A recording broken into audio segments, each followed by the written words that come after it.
নীলকুঠির ক্যাম্পাসের মধ্যে এন্টার করে দিয়েছে। যদি ফিল করতে হয়, ভয় পেতে হয়, তাহলে অমাবস্যা পূর্ণিমাতে আসতে হবে। এখন নৌকো বিহারে আমরা স্টার্ট করলাম। যানবাহন কোলাহল এবং শহরের অস্থিরতার মধ্যে থেকে মাঝে মাঝে মনে হয় কোথাও একটা ঘুরে আসি। প্রকৃতি এবং নিস্তব্ধতা কার না ভালো লাগে। তা এমনই একটা নিস্তব্ধ পরিবেশে আজকে আমি যাত্রা শুরু করলাম দুর্গাপুর থেকে। যাচ্ছি মঙ্গলগঞ্জ।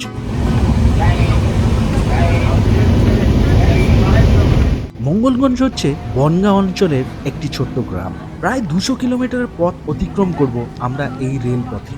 সময় লাগবে প্রায় 5 ঘন্টার কাছাকাছি। শহর থেকে গ্রামে যাচ্ছি, সঙ্গ দিচ্ছে ক্রমশ চলতে থাকা এই ঝিরিঝিরি বৃষ্টি।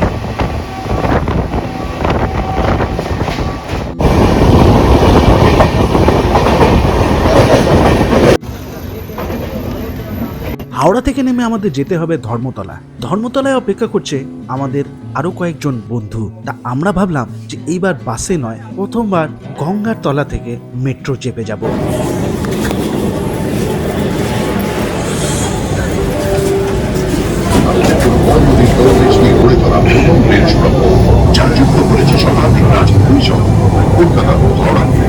ईस्ट वेस्ट मेट्रो कॉरिडोर की ये चौक एक प्रमुख नदी के नीचे भारत की पहली रेल चलाती है, जो सदियों पुराने दो शहरों कोलकाता और हावड़ा को जोड़ती है। এটি নির্মাণের সময় লেগেছে মাত্র 66 दिन। इसे बनाने में केवल 66 दिन लगे। नदी को अतिक्रम করে আমরা প্রবেশ করলাম কলকাতায়। नदी पार करके हम कोलकाता में दाखिल हुए। Next station is Esplanade. আমরা চললাম অভিজিৎদার গাড়িতে করে। ধর্মতলা থেকে আরো 3 ঘন্টার পথ অতিক্রম করতে হবে। দূরত্ব থাকবে 100 কিলোমিটারের কাছাকাছি। তবে আমাদের সঙ্গে ছিল আরেকজন, তার নাম নিম্নচাপ। চাপ তো নয়, তবে আমাদের জার্নিটাকে আরো দৃশ্যময় করে তুলল এই নিম্নচাপ। 1 সেকেন্ড, আমরা সব পুরনো সাথী দেখিয়ে দিই। এই অভিজিৎ, সঞ্জীব, নির্মলদা, এদিকে এবারে নতুন সাথী অনির্বাণ, আর এদিকে রাজা, আমাদের পুরনো পাপি রাজা। আমরা চললাম আমরা মঙ্গলগঞ্জ। আরেকজন আসবে শশাঙ্ক, ওনাকে পরে আলাপ করেছে। এইবারে ঘুরতে যাওয়ার প্রধান আকর্ষণ হচ্ছে ব্রিটিশ পিরিয়ডের নীল সাহেবের ভূত দেখতে পাওয়া। আমাদের রিসর্ট বুক করা ছিল মঙ্গলগঞ্জ টুইলাইট ক্যাম্পে, যার টোটাল কস্ট 1300 টাকা, থাকা খাওয়া। এসি কিন্তু এর মধ্যে নট ইনক্লুডেড। পৌঁছে গেছি আমরা টুইলাইটে, মঙ্গলগঞ্জ টুইলাইট। পুরো ব্যাং ডাকছে চারিদিকে, আর একদম ধুধু অন্ধকার। ভূত বাংলো, ভূতের একটা অ্যাম্বিয়েন্স আমরা ফিল করছি। গাড়িটা পেছনে আসছে, ঝিরিঝিরি বৃষ্টি পড়ছে, আর জল ঝরেছে, আর বৃষ্টি ভালোই পড়েছে। কাদাটে রাস্তাটা রয়েছে। এবার আমরা ঢুকছি। এখন বাজে প্রায় 6:45। অনেকটাই রাস্তা লাগলো, সরু রাস্তা, কিন্তু টাইম ভালোই লাগবে। এখন ঢুকছি আমরা মঙ্গলগঞ্জ টুইলাইট ক্যাম্পে।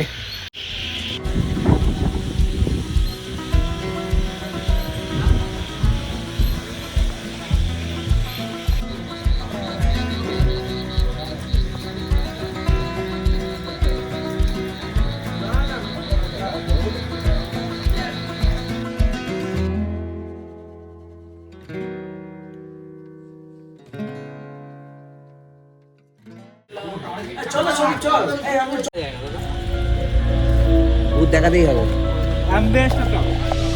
এখন বাজে রাত 9:10। পাশে ব্যাং ডাকছে, নির্ঝুম পরিবেশ। দাদা একটা লাঠি আর একটা হেরিকেন নিয়ে বেরিয়েছে। এবার আমরা সবাই মোবাইলের আলো জ্বালিয়ে এগোচ্ছি। ঘুটঘুটে অন্ধকার, কিন্তু আমাদের মধ্যে একটা উত্তেজনাও রয়েছে যে ভূত যদি দেখতে পাই। শশাঙ্ক তো পুরো একটা একটা শিহরণ চলে আসছে যে নীল সাহেবের ভূত দেখবে বলে। শশাঙ্ক, তোমার কি ফিলিংসটা কিরকম লাগছে? অসাধারণ পরিবেশ, একসাথে ব্যাঙের গলার আওয়াজ, ঝিঝি পোকার আওয়াজ, চারিদিকে ঘুটঘুটে অন্ধকার, মেসমারাইজিং একটা ওয়েদার আমাদের সাপোর্ট করছে। তো আমরা আশা করছি একটা থ্রিলিং এপিসোড সামনে ওয়েট করে আছে আমাদের জন্য। আমাদের আরও কালিগরা রয়েছে আমাদের পিছনে। কামিং টাইমগুলো আমরা খুব এনজয় করব সেখানে গিয়ে এই আশা করছি। হঠাৎ করে কাদার মধ্যে ঢুকে গেছিল।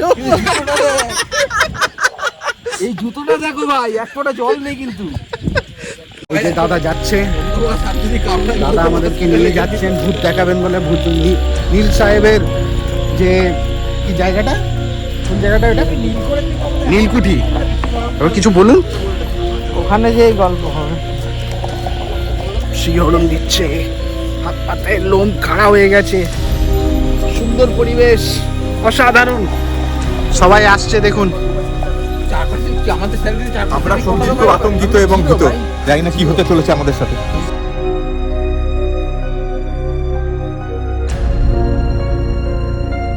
একটা পরিবেশে রাত্রিবেলা ঝড় বৃষ্টি আর যেদিকে নাকি চারদিকে একটা সুন্দর একটা পরিবেশ, আমরা তার মধ্যে দিয়েছে এই যে জার্নিটা আমাদের, এটা কিন্তু সত্যি ফিল করার মতো। আপনারা না আসলে অনুভব করতে পারবেন না আমরা কত উচ্ছ্বাসিত, কত রোমাঞ্চকর পরিবেশ। চলেই চলেছি, মোটামুটি 500 মিটারের মতন ডিস্টেন্স এখনো অতিক্রম করে ফেলেছি। সবার হাতে মোবাইল, কিন্তু ফ্ল্যাশ আমাদের লাইট। মনের মধ্যে কিন্তু একটা অজানা ভয় কিন্তু বাস করছে, জানি না কি হতে চলেছে। কি হতে চলেছে। আমরা কিন্তু একটু হাসি ঠাট্টা করছি, কিন্তু একটা সাবকনশিয়াসলি একটা মনে হচ্ছে, একটা এক্সাইটমেন্ট লাগছে যে একটা কিরকম একটা দেখতে চলেছি। একটা অস্বাভাবিক আত্মা কিন্তু আমাদের চারপাশে বিরাজমান, সেটা কিন্তু আমরা ফিল করছি। হাসি ঠাট্টার মধ্যেই আর কি চলছে আমাদের এখন আমাদের অ্যাডভেঞ্চারটা। দেখা যাক কি পেতে চলেছি।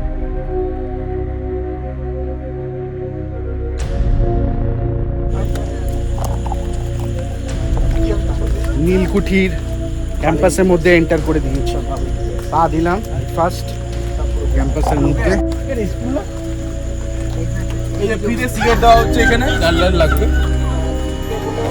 একটা শেডের তলায় এসেছি আমরা। দাদা এখন সব টোটাল ডিটেলস বল। শাকচুন্নি, পেট, ভূত সবাই ডাকছে। গল্প ভালো লাগবে না, হ্যাঁ। গল্প শুনতে হলে চুপ বলতে থাকো। আচ্ছা, লাইট বন্ধ করে দিয়েছে, পুরো লাইট মোবাইলের লাইটটা চলো না, ওটা আচ্ছা তো শুরু করি তাহলে। তা এখন যে গল্পটা হবে এটা হলো ভৌতিক গল্প, ভূতের গল্প। আমরা যে গল্পটা এখানে করি মানে কোনো বানিয়ে গল্প নয়, যেটা এখানে ঘটে সেটাই এখানে বলা হয়। তো আমাদের এখানে এতদিন যেসব ঘটনাগুলো ঘটে এসেছে, এখনো মাঝে মধ্যে দুই একটা ঘটনা ঘটে। তো তার মধ্যে দুই একটা রিসেন্ট ঘটনা বলা হবে। তা আমাদের এই জায়গাটার নাম হলো মঙ্গলগঞ্জ, আর এই মঙ্গলগঞ্জের এরিয়া 70 বিঘা জমির উপরে।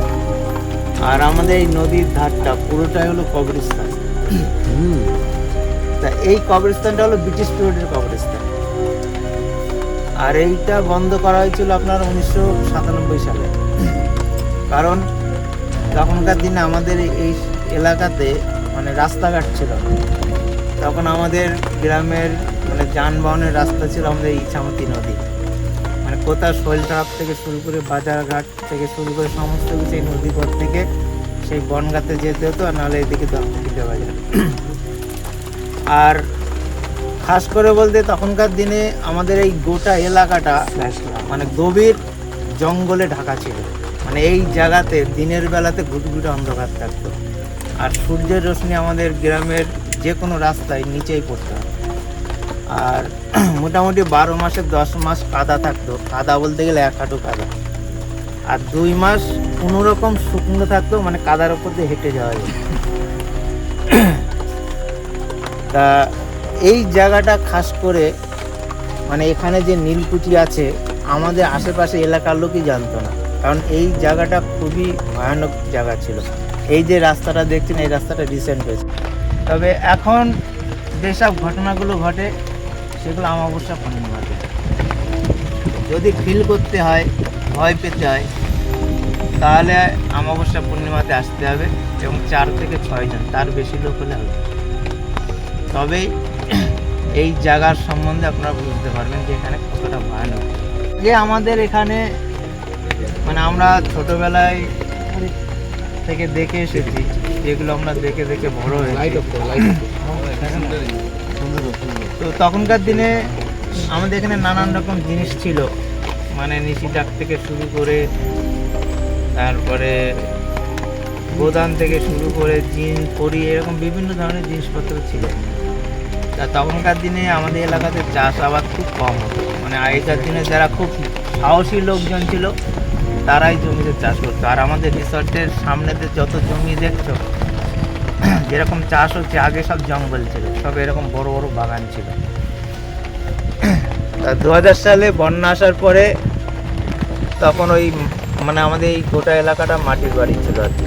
তো ওই মাটির বাড়ি ভেঙে যাওয়াতে তারপরে সরকার থেকে ঘরটর পেয়ে মানে লোকে ওই যে যার বাগান কেটে তখন ওই দূরে দূরে চলে যায়। তবে ধীরে ধীরে যখন বসতি হয় তখন ওই সব জমির গাছপালা কেটে তখন চাষ শুরু হয়। তা তখনকার দিনে ভূতে ধরা ছিল আমাদের মানে রেগুলার, তখন দিনের বেলাতে বেশি ধরতো। আর তখনকার দিনে আমাদের গ্রামে কারেন্ট ছিল না, তো কারেন্ট না থাকাকালীন মোটামুটি সন্ধ্যা 7:30 8টা বাজে মানে আমাদের এই এলাকাতে নিশিরাত। তখন মোটামুটি ওই নিশি ডাকের যে উৎপাতটা ছিল, তা নিশি ডাকে আমাদের গ্রামে বহু লোককে মেরেছে।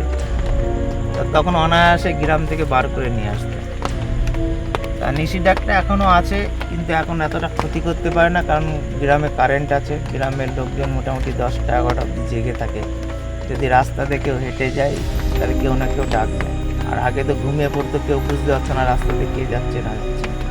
আর তখনকার দিনে চারিদিকে জলাশয় ছিল, এখন তো সেসব আর জলাশয় নেই, সব শুকিয়ে গেছে। তো আমাদের এখানে সব থেকে বেশি ঘটনা আছে যেটা হলো ব্যাকপ্যাকার্স ক্যাম্পের, কারণ ওই ক্যাম্পটা খোলার পরে এত লোকজন আসতো না, দেখা গেল 2 জন 4 জন 6 জন এইভাবে আসতো। তো তাদেরকে নাইট সাফারি করানো হতো সন্ধ্যাবেলাতে। সন্ধ্যাবেলায় যখন এখানে নিয়ে আসতো তো অনেকেই মোটামুটি যতগুলো গেস্ট আসতো আর কি, তারা অনেকে অনেক কিছু দেখতো এবং অনেক মানে অঘটনের শিকারও তারা হয়েছে। হ্যাঁ, তো যাদের সাথে এইসব ঘটনাগুলো ঘটেছে তারাই ইউটিউবে ফেসবুকে যে জায়গাটা ভাইরাল করেছিল। এমনকি ব্যাকপ্যাকার্স ক্যাম্পে একটা গেস্ট এখানে মারাও গেছিল। ঘটনাটা বল। তো নিশিডাকের যেটা বলছি, নিশিডাকে আমাদের গ্রামে লাস্ট মেরেছিল 2018-তে। তা তাকে এই নদীতেই মেরেছিল।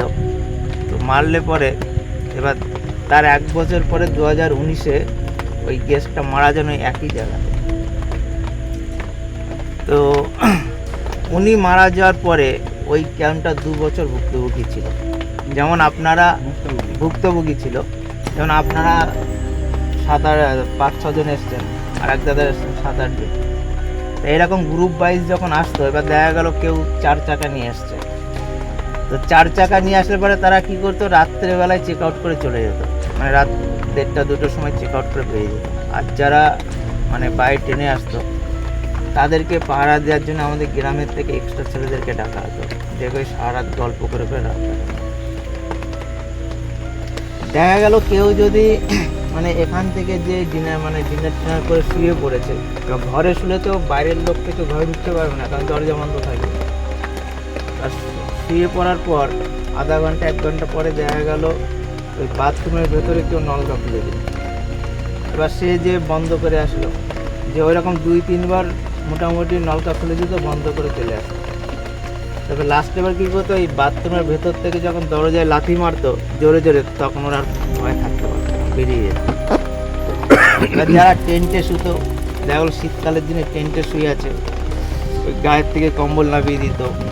তারপরে টেন্টে যে ছোটো বাল্বগুলো লাগানো থাকে ওগুলো লিখতো, জ্বলতো, তারপরে টেন্ট ধরে নাড়াতো, এরকম নানান রকমের উপদ্রব ছিল।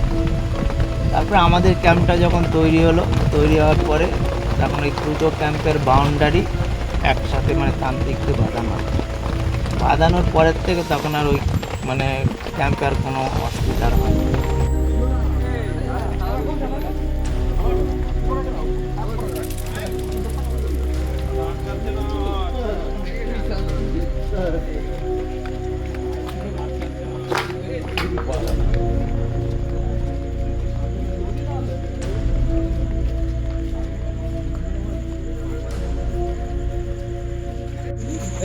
ঠিক আছে এই লাইভ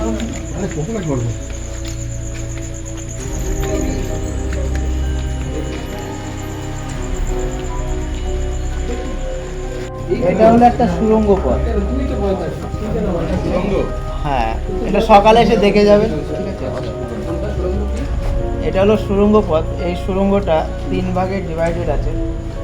একটা ইছামতি নদীতে যাওয়ার রাস্তা আছে, আর এই দিকে পেছন দিকে 100 মিটার দূরে একটা বাইজি বাড়ি ছিল, সেই বাইজি বাড়ি দিয়ে যাওয়ার রাস্তা আছে। আর এই নীলগুজা যতটা লম্বা, যতটা হাইট দিয়েছে, ঠিক অতটা নিচে আন্ডারগ্রাউন্ড করা আছে। তো আমাদের চোখে দেখাকালীন আমরা এই বাড়িটার বাইজি বাড়িটা, এই দুটো বাড়ি আমরা সুন্দর ডেকোরেশন করা অবস্থা দেখেছি।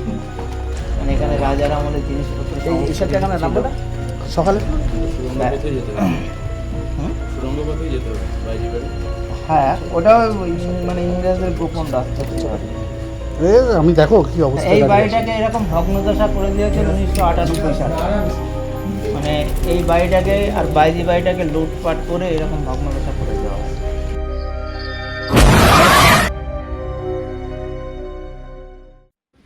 ভূত তো আমরা দেখতে পেলাম না, কিন্তু রাত কাটানোর উদ্দেশ্য আমাদের অন্য কিছু ছিল। রাতে ডিনারের পরে আমরা আমাদের এনজয়মেন্ট শুরু করলাম।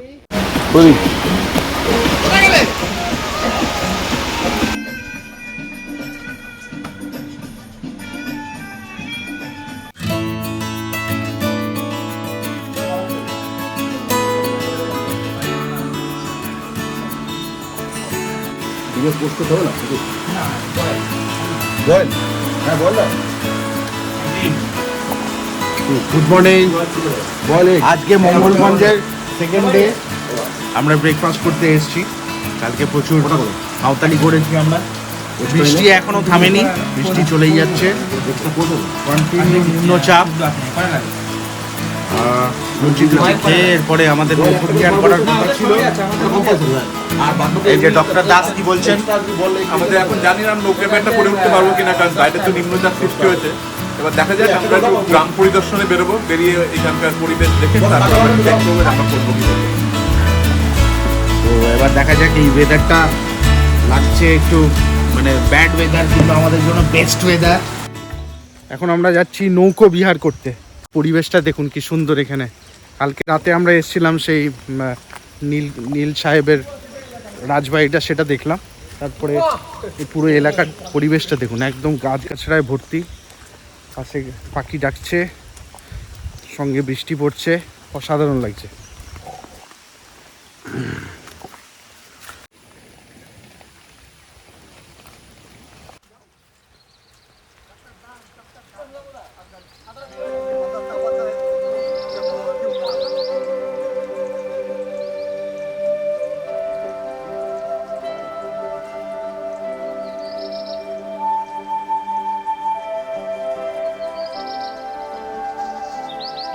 এখন নৌকো বিহারে আমরা স্টার্ট করলাম।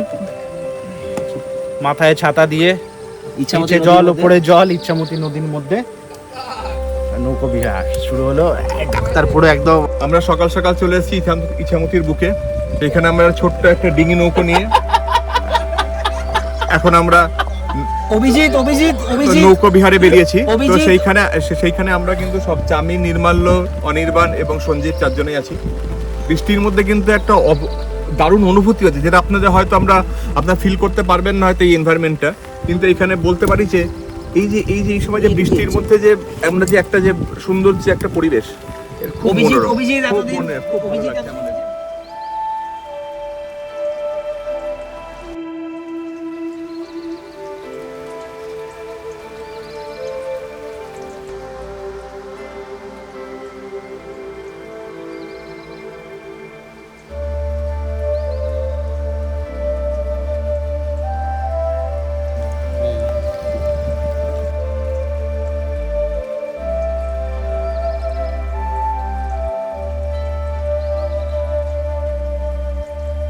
ও, আমি তো জল থেকে আর পানাই তুলে নিলাম। দেখুন একদম তাজা কচুরি পানা জলের মধ্যে ভেসে ভেসে বেড়াচ্ছে।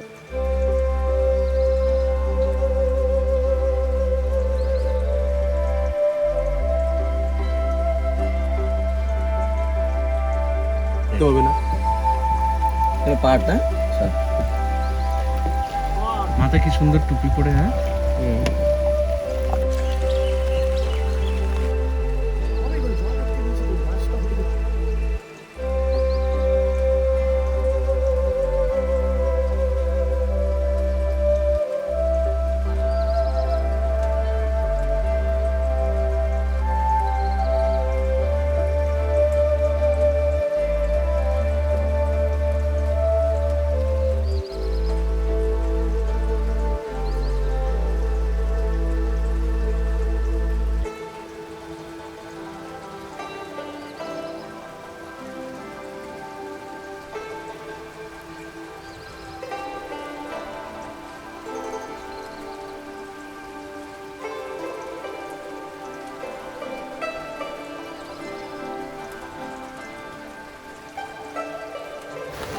কেমন লাগলো?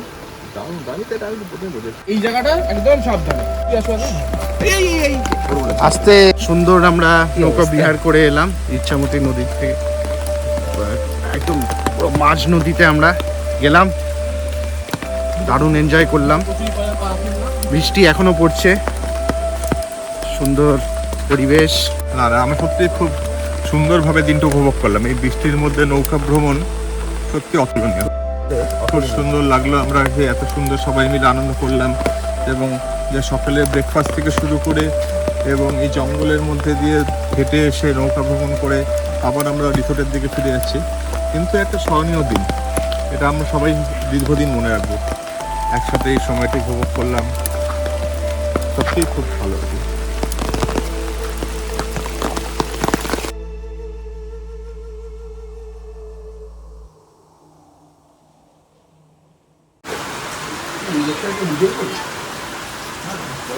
শেষ পর্ব হচ্ছে আমাদের লাস্ট লাঞ্চ। 1300 টাকার মধ্যে ইভিনিং স্ন্যাক্স থেকে নিয়ে ডিনার, ব্রেকফাস্ট এবং লাঞ্চ অনেকটাই ইকোনমিক্যাল এবং অ্যাফোর্ডেবল। আপনারাও ঘুরতে আসার প্ল্যান করতেই পারেন। জায়গা ভাই, আমি খাবো না বললাম না।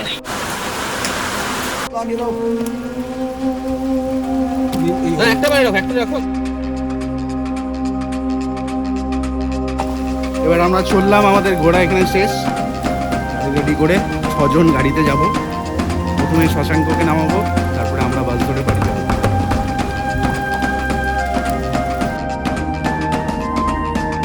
তো ব্যাস আর কি, এভাবেই আমাদের ঘোরাও শেষ হয়ে গেল। মাঝে মাঝে এরকম ভূত টুত দেখতেও ভালো লাগে।